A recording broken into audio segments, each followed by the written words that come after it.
Remember this guy? This is James "Flight" White, arguably the greatest dunker the world has ever seen. He's had a plethora of insane dunks and his leaping ability was crazy. Back in college, he was not only a basketball player but also a track and field athlete who focused on the high jump and the triple jump.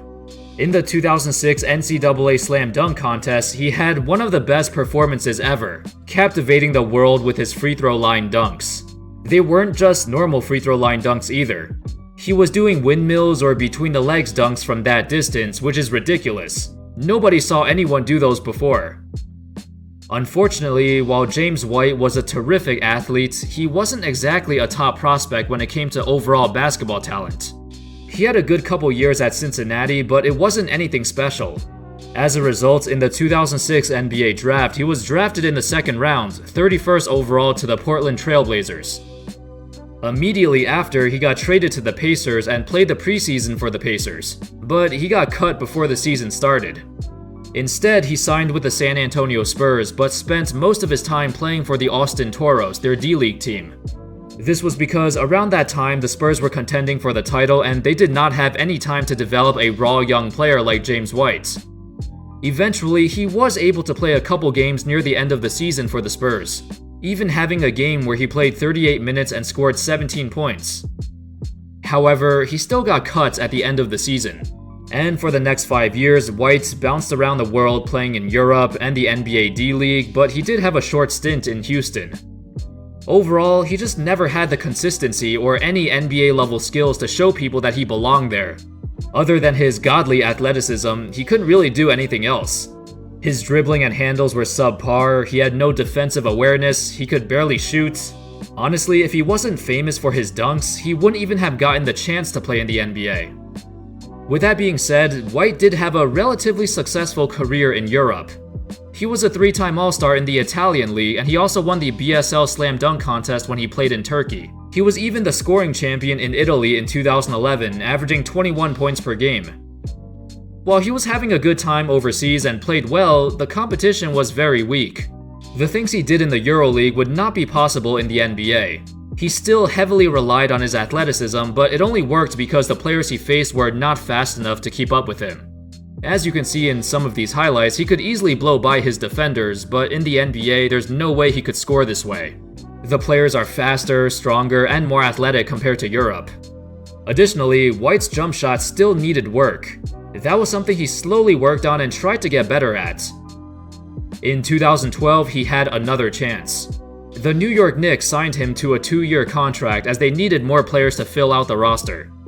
Some thought the signing was made strictly for publicity to hype up the Knicks season, and part of that could be true. As people knew who White was, everyone knew he was a great dunker. White was actually invited to the 2013 Slam Dunk Contest, and at 30 years old, he was one of the oldest contestants ever. The format that year was kinda weird. It was between like the East versus West or something like that. But unfortunately, White's performance was a dud. Out of all 6 players who participated, he finished with the lowest score. He only got a 77 for his 2 dunks combined. The first dunk was pretty good actually. The second dunk though was kinda off. He got like 7 or 8 attempts and missed all of them. So yeah, that slam dunk contest was the only time in his NBA career where he had the spotlight to showcase the only basketball skill that he was actually good at, and yet it still didn't work out. If only he was a couple years younger.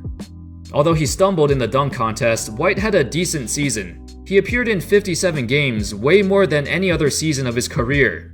He only played about 8 minutes a game and averaged 2 points a game, but in the last game of the regular season, he scored a career-high 20 points. That was a great moment and a great way to end the season.